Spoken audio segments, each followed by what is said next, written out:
Hello students. आज हम एक बहुत ही अच्छे टॉपिक पर बात करने वाले हैं और वो है apparent wait inside a lift. किसी एलिवेटर के अंदर एपरेंट वेट को किस तरह से कैलकुलेट किया जाए। तो हम बेसिकली बात करते हैं सबसे पहले कि जो वेइंग स्केल होता है बेटा, जो वेइंग स्केल होता है उसका जो मीटर लगा होता है, मीटर, उसमें जो मेजर्ड वैल्यू है वो क्या होती है बेसिकली। मान लो किसी वेइंग स्केल के स्टैंड पर ये कोई इंसान आपने खड़ा कर दिया, ठीक है। तो इसका weight that is mg vertically downward काम कर रहा होगा। क्या यही वेट इस मीटर पर रिफ्लेक्ट होता है या कुछ और, इसके बारे में आज हमें बात करनी है। तो बेसिकली मैं आपको बताना चाहूंगा कि ये जो वेट है ये मीटर पर रिप्रेजेंट नहीं होता है। फिर क्या होता है सर, मीटर पर इसका फ्लोर है, ये फ्लोर जो भी रिएक्शन, नॉर्मल रिएक्शन इसको प्रोवाइड करता है, ये रीडिंग आपको मिलती है इस मीटर के अंदर। तो मतलब reading of meter will be equals to normal reaction. Normal reaction will be the reading, not mg, not mg, mg के बराबर नहीं होगा। हाँ, स्टेशनरी कंडीशन में वो वेट या रीडिंग या नॉर्मल रिएक्शन mg के बराबर हो सकता है, but not every time, but not every time, ठीक है ना, नॉट एवरी टाइम। तो ध्यान से बात करते हैं कि सर अगर हम इनसाइड एलिवेटर, हम बात कर रहे हैं किसी इनसाइड एलिवेटर में, किसी लिफ्ट के अंदर आप खड़े हो और लिफ्ट आपकी क्या है, बंद है। लिफ्ट क्या है, बंद। तो आप अगर किसी वेइंग स्केल के ऊपर स्टैंड करते हो तो यहाँ पर जो आपका रीडिंग रिफ्लेक्ट होगा वो रीडिंग कितना होगा सर, वो रीडिंग होगा, देखो, वर्टिकली डाउनवर्ड आपका mg काम कर रहा होगा और ये फ्लोर से नॉर्मल रिएक्शन आपको मिल रहा होगा। तो यही नॉर्मल रिएक्शन इस मीटर पर रिफ्लेक्ट होगा in the form of reading. कोई डाउट नहीं है। तो यहाँ पर नॉर्मल रिएक्शन आपका कितना आ गया, रीडिंग के बराबर, यानी कि mg के बराबर आ गया। और यही कहलाता है बेटा एपरेंट वेट, इस वाली केस एपरेंट वेट। ठीक है सर, इसमें कोई डाउट वाली बात नहीं है। लेकिन अगर मैं इस लिफ्ट को ए एक्सीलरेशन से ऊपर मूव कराना स्टार्ट कर दूं, इस एलिवेटर को, इस लिफ्ट को ए एक्सीलरेशन से ऊपर की डायरेक्शन में मूव कराना स्टार्ट कर दूं, तो बेटा इस पर्टिकुलर बॉडी का फ्री बॉडी डायग्राम बनाते हैं या फोर्स बॉडी डायग्राम बनाते हैं एक बार। इस पर अप्लाई करते हैं न्यूटन सेकंड लॉ। तो इसको पॉइंट मास से हम रिप्रेजेंट कर देंगे। नीचे की डायरेक्शन में क्या है बेटा, mg। ऊपर की डायरेक्शन में इस बॉडी पर क्या लग रहा होगा, नॉर्मल रिएक्शन। और इसका मोशन किधर है sir, vertically upward with an acceleration a। ठीक है सर, कोई दिक्कत नहीं। तो इस पर्टिकुलर फ्री बॉडी डायग्राम के लिए इसका जो इक्वेशन हम लिखेंगे वो कैसे लिखेंगे, ऊपर की तरफ डायरेक्शन में मोशन है तो मतलब नेट फोर्स हम निकालेंगे, upward force minus downward force, ये बेटा नेट फोर्स आ गया। और नेट फोर्स को हम रखते हैं किसके बराबर, is equals to ma। Net force equals to ma। तो मैंने जैसे कि लास्ट स्लाइड में अभी बात करी कि एपरेंट वेट जो होता है that is normal reaction, clear है ना, that is equals to normal reaction. तो यहां से अगर मैं एपरेंट वेट की बात करूं बेटा, एपरेंट वेट को कैलकुलेट करने की बात करूं तो मतलब मैं फाइंड करना चाहूंगा n, और n की वैल्यू यहां पर होगी बेटा आपके पास में mg, और ये टर्म उधर जाएगी तो mg प्लस ma में ऐड हो जाएगी। तो मतलब नॉर्मल रिएक्शन यानी कि एपरेंट वेट आपका हो जाएगा m ब्रैकेट में g प्लस a, मतलब larger than mg, larger than mg, mg से ज्यादा। मतलब अगर हमारी जो लिफ्ट है वो अपवर्ड मोशन कर रही होगी तो हमारा वेट एक्चुअल वेट से ज्यादा रीड करेगा। ये वेइंग मशीन आपका जो वेट मेजर करके बताएगा वो नॉर्मल वेट से, जो एक्चुअल वेट है आपके अंदर, उससे ज्यादा रीड करेगा। पहला केस, ये आपके पास में केस फर्स्ट हो गया बेटा। केस फर्स्ट में आपने क्या किया कि इफ लिफ्ट इज moving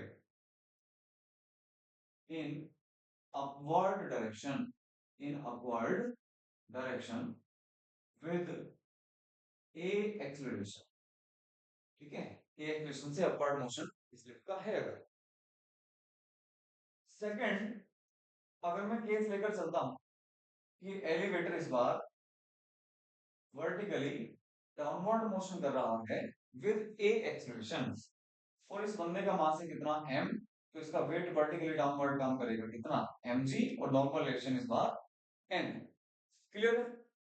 तो इस वाले केस में केस सेकंड की बात करते हैं, केस सेकंड की बात करते हैं कि इफ लिफ्ट इज मूविंग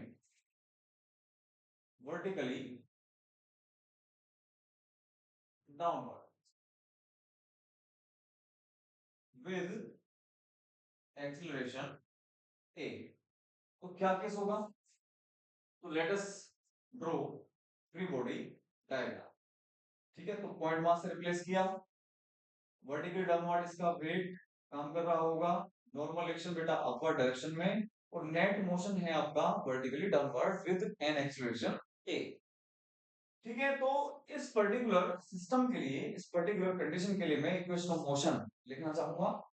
कैसे लिखूंगा बेटा? इसका मोशन है वर्टिकली डाउनवर्ड, तब ये वाली फोर्स ज्यादा होगी, मतलब नेट फोर्स अगर मैं निकालूंगा mg माइनस डाउनवर्ड वाली फोर्स माइनस अपवर्ड वाली फोर्स, mg माइनस नॉर्मल, ये नेट फोर्स आ गई, और नेट फोर्स बराबर कितना रख दूंगा ma, using Newton's second law. तो यहां से अगर मैं n की वैल्यू यानी कि एपरेंट वेट निकालने की बात करूं, एपरेंट वेट यहां से मैं कैलकुलेट करना चाहूं, means n normal reaction, that will be equals to mg minus ma, मतलब यहां पर जो नॉर्मल रिएक्शन आया that will be equals to mg minus a, mg minus a, right. तो यहां पे हमने देखा कि it is less than the actual weight, less than mg, actual weight से कम है। तो ये केस कब होगा? जब आपकी जो लिफ्ट है वो vertically downward motion with an acceleration a कर रही हो। अच्छा, अगर यहां पर हम पूछें कि सर अगर लिफ्ट यूनिफॉर्म वेलोसिटी से अपवर्ड जा रही है या डाउनवर्ड, यूनिफॉर्म वेलोसिटी से अपवर्ड मोशन कर रही है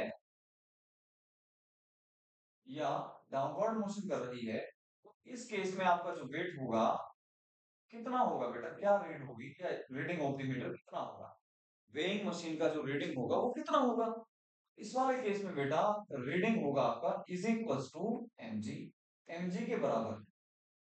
तो मतलब या तो लिफ्ट आपकी रुकी हुई है या यूनिफॉर्म मोशन कर रही है, उस इन दोनों ही केसेस में आपका जो एपरेंट वेट होगा वो एक्चुअल वेट के बराबर ही होगा। लेकिन अगर गलती से किसी आप पुरानी लिफ्ट में बैठ गए और आपका वजन भी अच्छा खासा है, ठीक, और ये केबल आपका ब्रेक हो जाए, इफ केबल इज ब्रोकन, है ना, सडनली, तो अगर सडनली केबल ब्रेक हो जाता है तो ये पूरा elevator with an acceleration a is equals to g से डाउनवर्ड फॉल करना करेगा, फॉल करना स्टार्ट कर देगा। फ्रीली फॉलिंग ऑब्जेक्ट आपके पास में आ गया तो with an acceleration g vertically downward. तो इसका एफवीडी बनाता हूं इस वाले केस में, फ्री बॉडी डायग्राम बनाते हैं। तो इस पॉइंट को, इस पर्टिकुलर बॉडी को पॉइंट मास से रिप्रेजेंट कर देता हूं मैं, वर्टिकली डाउनवर्ड डायरेक्शन में इसका वेट काम करेगा, इस पर नॉर्मल रिएक्शन लग रही होगी अपवर्ड डायरेक्शन में, और नेट मोशन है इसका विद एन एक्सीलरेशन a या is equals to g vertically downward direction. तो इसमें मैं इक्वेशन लिखना चाहूंगा, कैसे बेटा?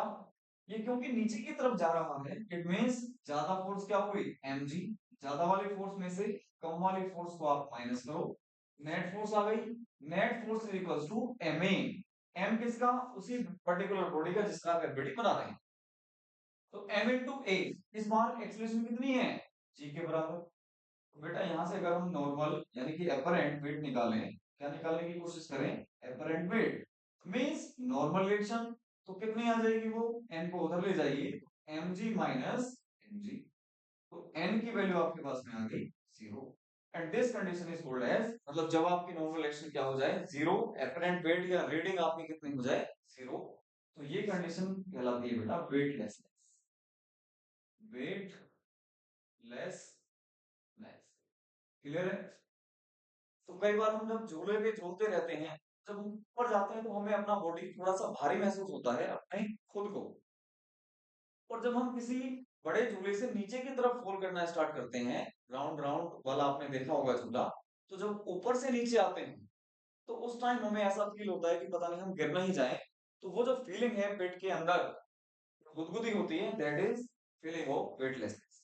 मतलब आपकी बॉडी को जो हैबिट है वो जी की हैबिट है, ठीक है, किसकी हैबिट है, जी की, यानी कि एवरी टाइम आपको सरफेस चाहिए जिस पर एवरी टाइम अर्थ कितना फोर्स लगा रहा हो, mg, और आपको सपोर्ट पूरी की पूरी मिल रही है, तो आपकी बॉडी को वो हैबिट है। अगर आप किसी और दूसरी ग्रेविटी में जाओगे तो आपको थोड़ा सा डिफरेंस महसूस होगा, या फिर अचानक से आपकी सपोर्ट, नीचे से जो आपका सपोर्ट है वो हटा दिया जाए तो आपको फील होगा वेटलेसनेस। क्लियर एकदम? तो ये था हमारा apparent wait inside the elevator. तो नेक्स्ट वीडियो में मिलते हैं इसके बाद में। ओके।